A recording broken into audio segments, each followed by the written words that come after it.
Hello everyone. आज की इस क्लास में समाजशास्त्र से संबंधित नए प्रश्नों को कराया जाएगा एंड ये क्लास आपकी सभी एग्जाम्स के लिए इम्पॉर्टेंट रहने वाली है।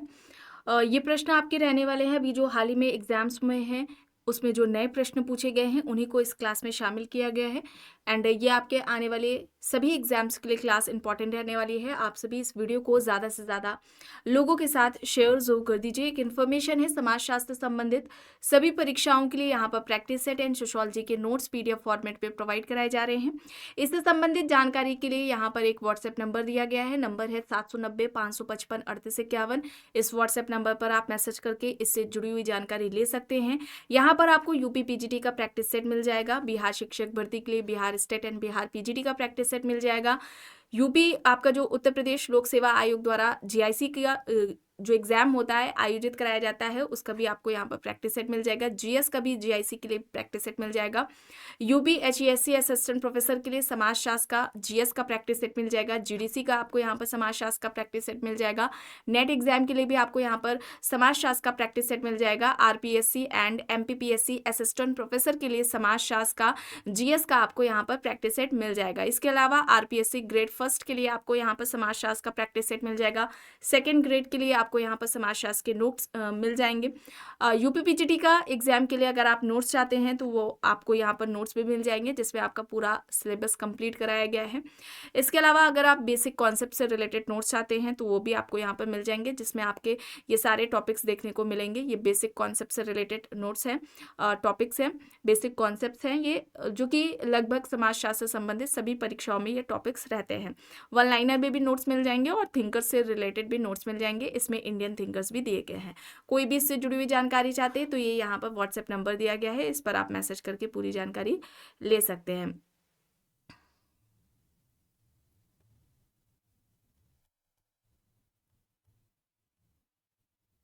यहाँ तक हो गया था। चलिए यहाँ से शुरू करना है। देखिए प्रश्न है, उस विशिष्ट आर्थिक प्रणाली को क्या कहा जाता है जिसकी विशेषता उत्पादन के विशिष्ट सेट के संबंधों सहित उत्पादक रूपों से जुड़ी हुई हो। यहाँ पर विकल्प में दिया गया है उत्पादन के साधन, उत्पादन के यंत्र, उत्पादन की प्रणाली, उत्पादन के संबंध।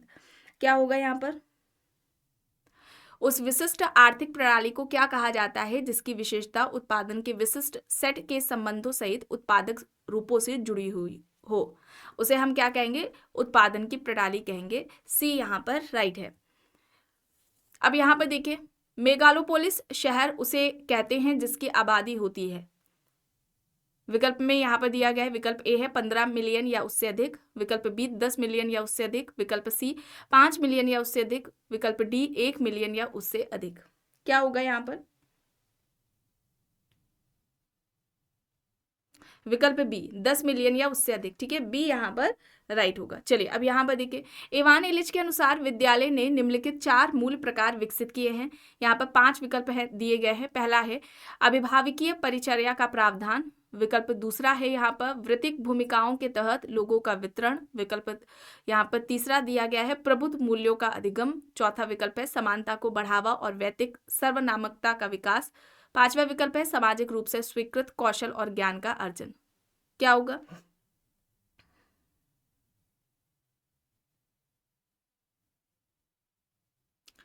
यहाँ पर समानता को बढ़ावा और वैयक्तिक सर्वनामकता का विकास, ये इसे छोड़ करके यानी कि first, second, third and fifth option D यहाँ पर राइट होगा। ठीक है, विकल्प डी यहाँ पर राइट हो जाएगा। चलिए अब यहाँ पर देखिए, किसने ग्रामीण समाज के अध्ययन में द्वंदात्मक प्रारूप पर बल दिया? A B Mukherjee, Ramakrishna Mukherjee, Sudipto Mukherjee, P N Mukherjee. यहाँ पर विकल्प दिए गए हैं, बताएं।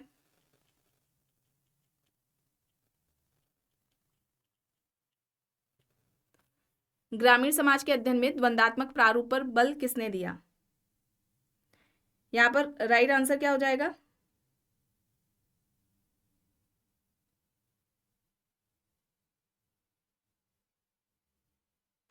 यहाँ पर रामकृष्ण मुखर्जी हो जाएगा। बी यहाँ पर राइट होगा। प्रश्न है, निम्नलिखित में से बंगाल के 6 गांवों पर रामकृष्ण मुखर्जी का अध्ययन भी रहा है। अब यहाँ पर देखिए, निम्नलिखित में से कौन सा सांस्कृतिक बदलाव का अग्रदूत नहीं है? ऑप्शंस हैं अन्य संस्कृतियों के साथ संपर्क, क्रांति, सांस्कृतिक लक्षण का प्रसार, सांस्कृतिक अनुकूलन। सांस्कृतिक बदलाव का अग्रदूत नहीं है, यह प्रश्न पूछा जा रहा है। तो यहाँ पर हो जाएगा सांस्कृतिक अनुकूलन, ठीक है, सांस्कृतिक अनुकूलन हो जाएगा, डी यहाँ पर राइट हो जाएगा।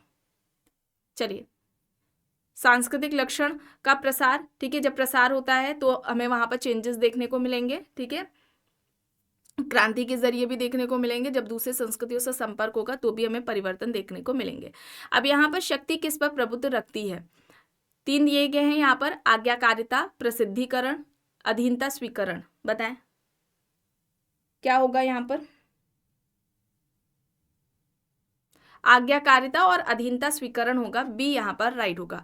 शक्ति सत्ता की अवधारणा किसने दी थी, मैक्स वेबर ने, ठीक है, मैक्स वेबर ने शक्ति सत्ता की अवधारणा दी थी, ठीक है, शक्ति व सत्ता की अवधारणा मैक्स वेबर द्वारा दी गई थी। चलिए अब यहाँ पर देखिए, प्रश्न है साक्षात्कार विधि से आंकड़े संकलन का गुण है कि, 4 यहाँ पर विकल्प हैं, पहला है या बहुत व्यापक भौगोलिक क्षेत्र को आच्छादित कर सकता है, दूसरा विकल्प है या किसी घटना के मात्रात्मक पक्ष का अध्ययन कर सकता है, तीसरा विकल्प है या अमूर्त व्यक्तिगत कारकों के अध्ययन की प्रभावी विधि है, चौथा है विकल्प या प्रत्यर्थी यानी कि प्रतिवादी के अप्रत्याशित पक्षों की पहचान करने में उपयोगी है।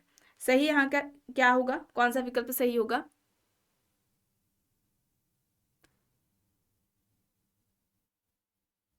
यहाँ पर तीसरा और चौथा, ऑप्शन सी, विकल्प सी यहाँ पर राइट होगा।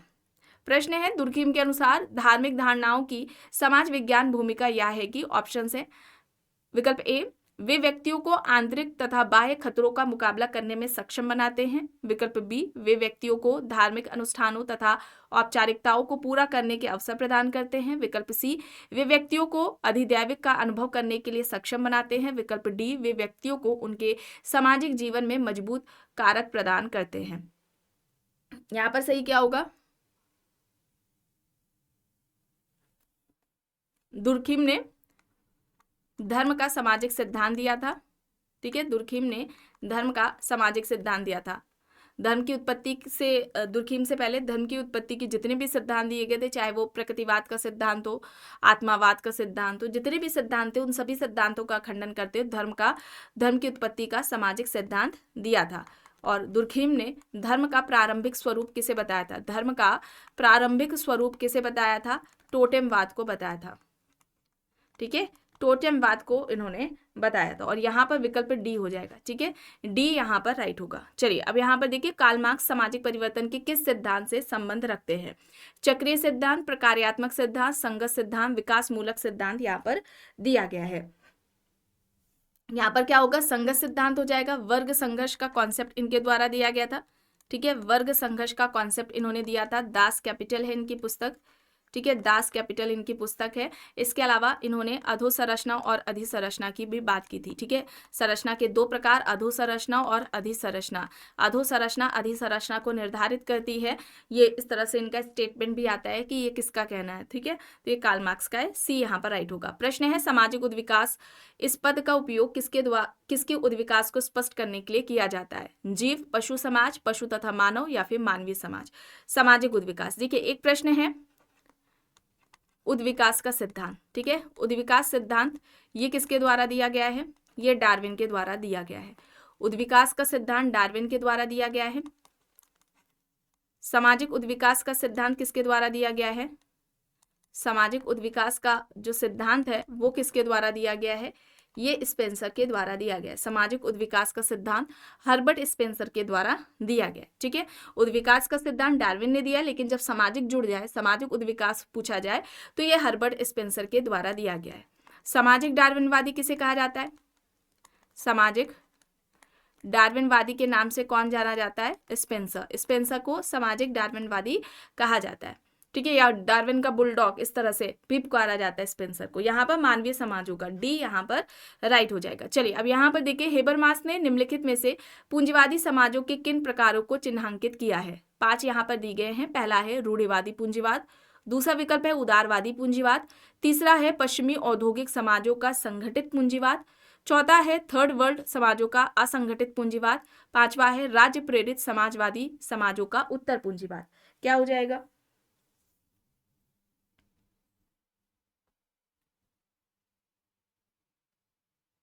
यहाँ पर देखिए उदारवादी पूंजीवाद हो जाएगा, पश्चिमी औद्योगिक समाजों का संगठित पूंजीवाद और राज्य द्वारा प्रेरित समाजवादी समाजों का उत्तर पूंजीवाद। विकल्प डी, ठीक है, ऑप्शन डी यहाँ पर राइट आंसर हो जाएगा। अच्छा, हेबरमास ने संकट के कितने प्रकार बताए थे? 4 बताए थे। कौन कौन से हैं ये आपको कमेंट बॉक्स में बताना है।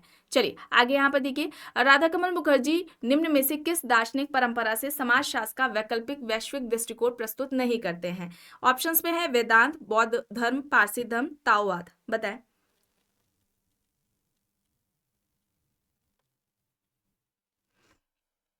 राइट आंसर यहाँ पर क्या होगा?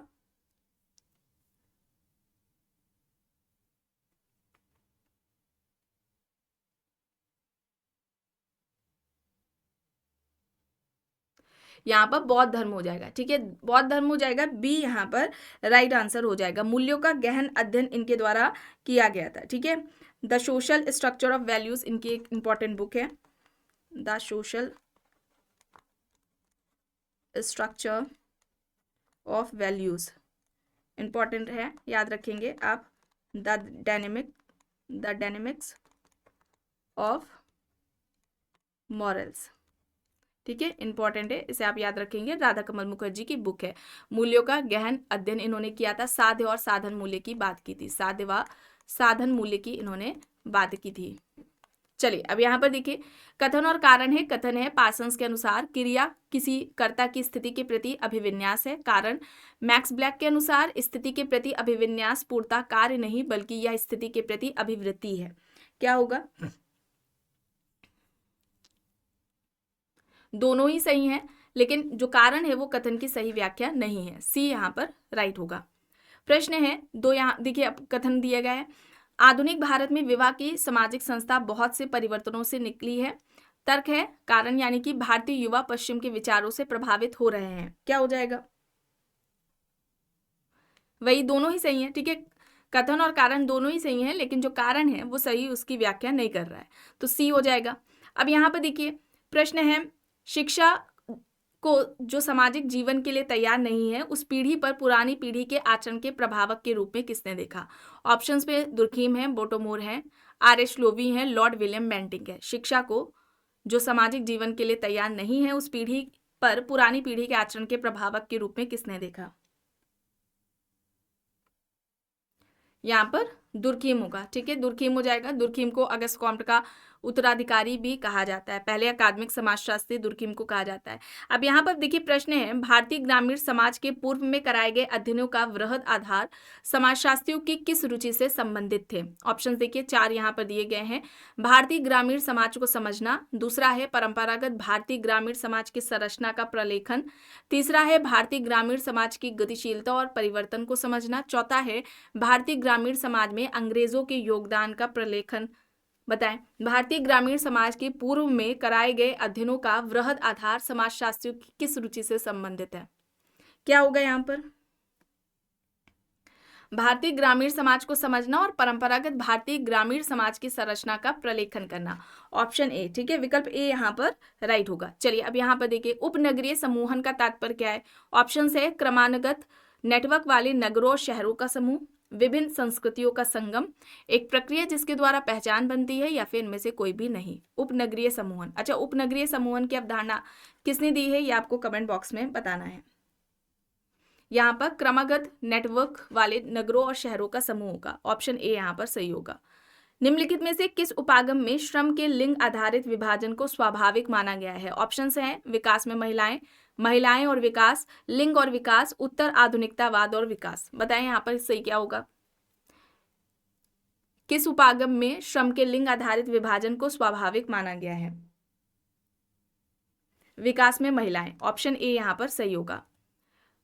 प्रश्न है, उपभोग के समाजशास्त्र के बारे में निम्नलिखित में से कौन सा सही है? देखिए पहला है भौतिक संस्कृति पर बल देता है, दूसरा है जन संस्कृति पर बल देता है, तीसरा समानता और राजनीतिक शक्ति के विशेषण हेतु नए उपागम है, चौथा है अधिकांशतः पूंजीवादी समाजों में इसका उद्भव होता है, पांचवा असमानता और राजनीतिक गठजोड़ों के विशेषण हेतु नए उपागम है। सही क्या होगा?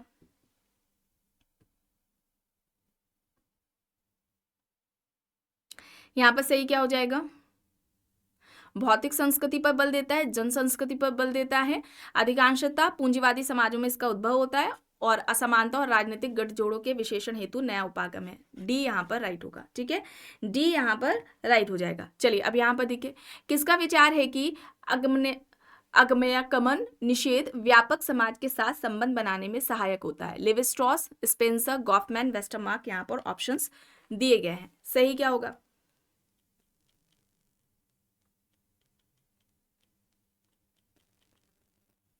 क्या होगा यहाँ पर? लेवी स्ट्रॉस होगा। सी लेवी स्ट्रॉस हो जाएगा। और यहाँ पर इनकी बात की जाए तो नातेदारी अणु का कॉन्सेप्ट इनके द्वारा दिया गया है। नातेदारी अणु का कॉन्सेप्ट इनके द्वारा दिया गया है। संरचनावाद की अवधारणा इन्होंने दी है। ठीक है, संरचनावाद की अवधारणा भी इनके द्वारा दी गई है। पुस्तकों की बात की जाए तो इनकी पुस्तक है स्ट्रक्चरल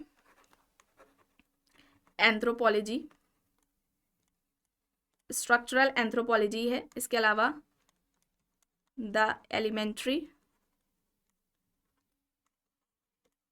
स्ट्रक्चर्स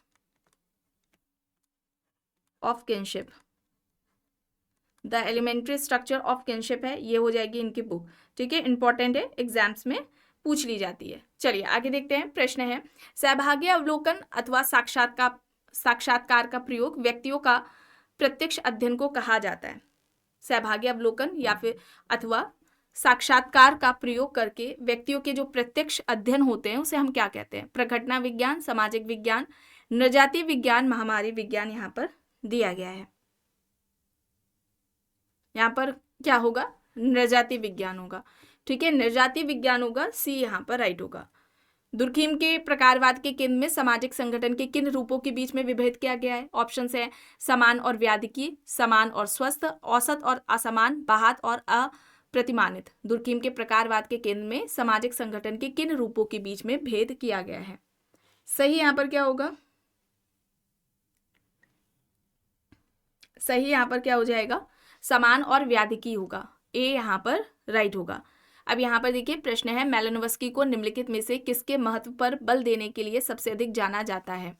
ऑप्शंस में है मौखिक इतिहास, विषय वस्तु विश्लेषण, नृजाति वर्णन, यहाँ पर वर्णन दिया गया है। बताएं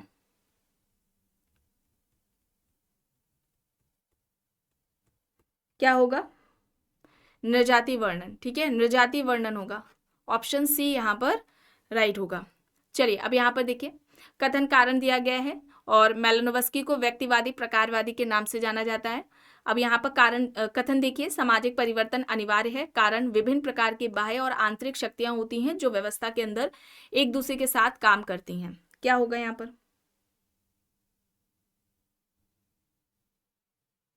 यहाँ पर राइट हो जाएगा। ठीक है, दोनों ही सही हैं और कथन जो कारण है वो कथन की सही व्याख्या है। ठीक है, चलिए अब यहाँ पर आखिरी प्रश्न देखिए व्यक्तियों के द्वारा सभी क्रियाओं के सम्मुख विद्यमान और सभी सामाजिक परिस्थितियों में सम्मिलित बुनियादी दुविधाओं की व्याख्या के लिए किस पद का प्रयोग किया जाता है?